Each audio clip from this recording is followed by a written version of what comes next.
एक तरफ जहां इजरायली सेना लेबनान को लगातार दहलाने में लगी हुई है, वहीं दूसरी तरफ हिजबुल्लाह के लड़ाके इजरायल के भीतर दनादन हमले कर रहे हैं और हिजबुल्लाह के हमलों की वजह से उत्तरी इजरायल में खौफ का माहौल है। यहां तक कि लाखों सेटलर्स को बम शेल्टरों में रहना पड़ रहा है।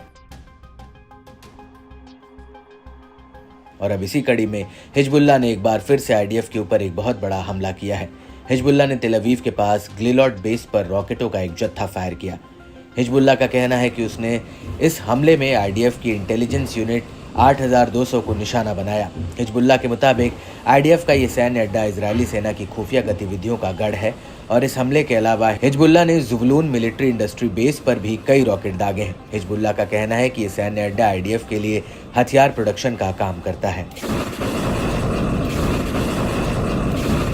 हिजबुल्लाह का यह भी कहना है कि उसने मिसगाव आम सैन्य अड्डे पर जमकर रॉकेट बरसाए और इस हमले के बाद नहरिया सेटलमेंट पर रॉकेटों का एक जत्था फायर किया, जिसमें आईडीएफ को भारी नुकसान हुआ है।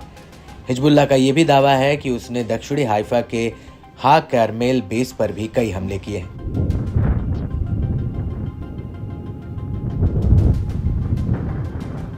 इजरायली सेना के बयान के मुताबिक 23 अक्टूबर 2024 को लेबनान की ओर से इजरायल पर 135 से ज्यादा रॉकेट फायर किए गए। वहीं इन हमलों को लेकर जेरूसलम पोस्ट का कहना है कि 23 अक्टूबर 2024 को कम से कम 24 रॉकेट लेबनान से उत्तरी इजरायल में घुस गए और इसके बाद रॉकेटों का एक जत्था और दागा गया।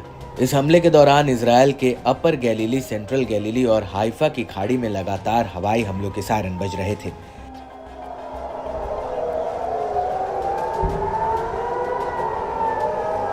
हालांकि आईडीएफ का कहना है कि उसने इनमें से अधिकतर रॉकेटों को इंटरसेप्ट कर लिया। वहीं दूसरी तरफ नामम इंडस्ट्रियल इलाके में हुए हमले का जो वीडियो सामने आया है, उसमें साफ दिख रहा है कि हिजबुल्लाह के हमलों से इलाके को कितना तगड़ा नुकसान हुआ है।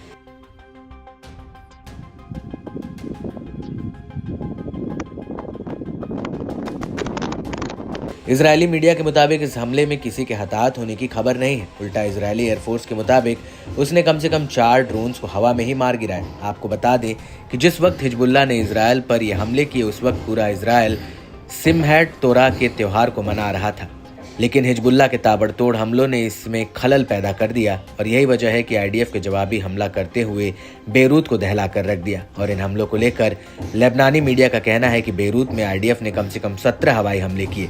आईडीएफ के हमलों में 6 बिल्डिंग मिट्टी में मिल गई, जबकि हिजबुल्लाह के एक खाली दफ्तर को भी आईडीएफ ने ढहा दिया।